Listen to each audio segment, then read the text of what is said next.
Bonjour à toutes et à tous.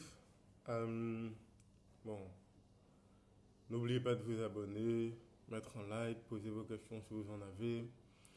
Euh, Aujourd'hui, dans cette vidéo, je vais essayer de répondre à plusieurs questions. Enfin, moi, dans cette vidéo, j'ai parlé de mon plan d'action et mes priorités. Peut-être que ça va vous aider. Euh, Pourquoi avoir un plan d'action est essentiel en entrepreneuriat? Déjà, il faut savoir que le plan d'action, c'est un petit peu comme une boussole pour un entrepreneur. Sans lui, en tant qu'entrepreneur, tu risques de t'éparpiller, de perdre du temps, de gaspiller des ressources. En fait, le, le plan d'action, il permet en fait de savoir où est-ce qu'on va et pourquoi. Euh, c'est une feuille de route à suivre chaque jour. Il permet en fait de se concentrer sur ce qui génère réellement des résultats, de la valeur et aussi des savoirs, ce qui fonctionne, sinon ajuster ce qui ne fonctionne pas si besoin est. Il permet aussi de gagner en efficacité, donc avancer plus vite dans une forme de cadre structuré.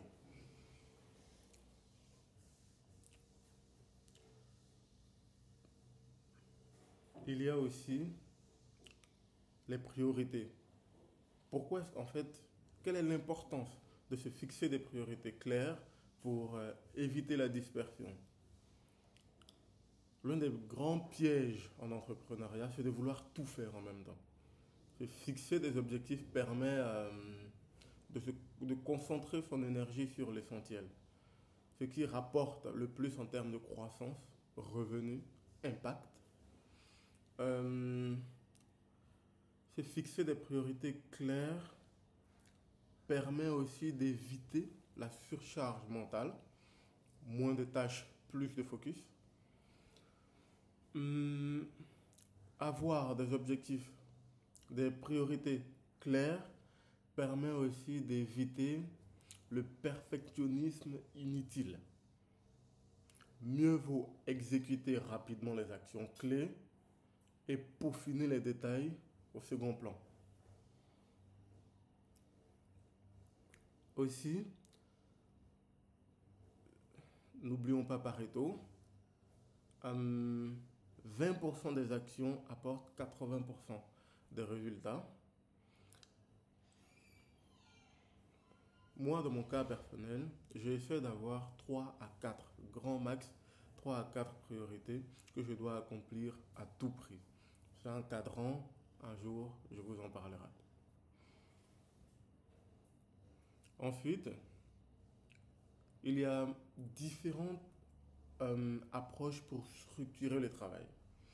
Ceux qui ont fait les écoles business, il y a les objectifs SMART, donc spécifiques, mesurables, atteignables, réalistes et temporels. Il y a ceux qui utilisent la planification hebdomadaire. Chaque dimanche, moi ça m'arrive encore parce que chaque dimanche, je lis mes tâches et j'essaie de les organiser par ordre de priorité pour la semaine. Il y a aussi ceux qui utilisent le time blocking, c'est pas mauvais. En fait, quand tu réussis à tout mettre ensemble, c'est pas plus mal. Donc en fait, le time blocking, je vais dire que je divise ma journée en plusieurs sessions de travail dédiées. Donc, exemple, le matin, je vais m'occuper de la stratégie. L'après-midi, je suis que dans l'exécution, j'ai que tous mes rendez-vous, machin autre. Si je dois me déplacer pour aller sur la ferme, c'est le moment. En fait, à moins qu'il y ait une urgence qui justifie que je parte le matin très tôt. Il y a aussi des outils de gestion que vous pouvez utiliser comme Notion, Trello, Google Calendar. Il y a aussi Asana, c'est très bien, je l'utilise, c'est très bien. Euh, un truc à ne pas oublier, parce que ça c'est très facile de tomber dans ce piège-là. En fait, c'est vrai que tout a été défini, c'est bloqué. Par contre, il ne faut pas se dire c'est comme ça et point. Parce qu'il y a des fois où il y a des imprévus qui vont surgir et à ce moment-là, il faut savoir en fait que cet imprévu, il faut savoir si cet imprévu a plus de priorité sur la tâche qui doit être effectuée, qui devait être effectuée en fait. Donc, c'est pas j'ai dit à 7 heures je dois faire ça, j'ai une priorité qui est beaucoup plus urgente. Et comme j'ai dit à 7 heures je dois absolument faire ça, bah, l'urgence, je m'en occupe pas et ça devient encore plus gros. Un principe que je pourrais vous donner dans mon cas, c'est que je privilégie l'exécution rapide plutôt que la planification excessive. Comme j'aime à le dire moi-même, j'ai besoin de 30 à 40% du plan euh, pour savoir que ça va bien se passer, pour savoir si ça va bien se passer ou non. Pas besoin que le plan soit prêt à 100%, sauf, sauf les prévisionnels financiers. Et ça, c'est un autre débat. Mais en tout cas, comme je viens de dire, votre plan il doit rester flexible parce que faut pouvoir s'adapter aux imprévus.